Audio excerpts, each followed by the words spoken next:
আসসালামু আলাইকুম। আলহামদুলিল্লাহ, লক্ষ লক্ষ মানুষের জানাজায় উপস্থিতের মাধ্যমে আপসী নেত্রী বেগম খালেদা জিয়ার জানাজা শেষ করে আমরা সবাই যাত্রাপথে। মানুষের প্রতি মানুষের যে ভালোবাসা তা বহিঃপ্রকাশ পেল এই জানাজার মাধ্যমে। কিছুদিন আগেও আমাদের শহীদ হাদি ভাইয়ের জানাজা একই স্থানে অনুষ্ঠিত হয়েছিল। সেখানেও আমরা মানুষের আবেগপ্রবণ যে আমরা সেটা দেখতে পেয়েছি। একইভাবে আমরা আজ দেখতে পেলাম লক্ষ লক্ষ মানুষের ভালোবাসা স্নিগ্ধ নিয়ে দেশনেত্রী বেগম খালেদা জিয়া আমাদের মাঝ থেকে চির বিদায় নিয়ে চলে গেল।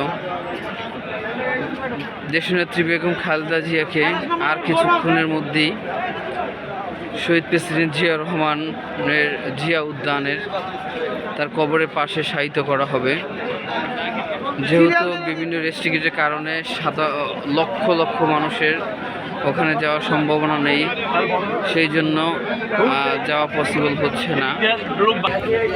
তাই আমরা জানাজার শেষে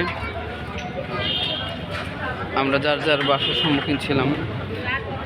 বিশেষ করে আজকে 3 দিন যাবত রাষ্ট্রীয়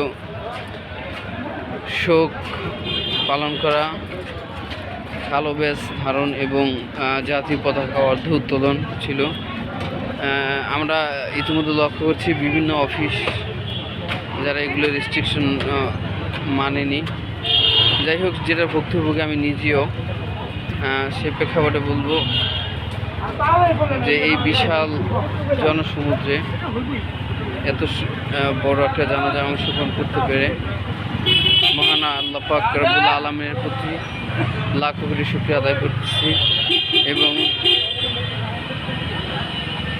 আপসহীন অমর নেত্রী বেগম খালেদা জিয়ার রুহের মাগফিরাত কামনা করছি এবং সে যেন জান্নাতের উচ্চ মাকাম দান করে সেই দোয়া। ভালো থাকবেন। আসসালামু আলাইকুম।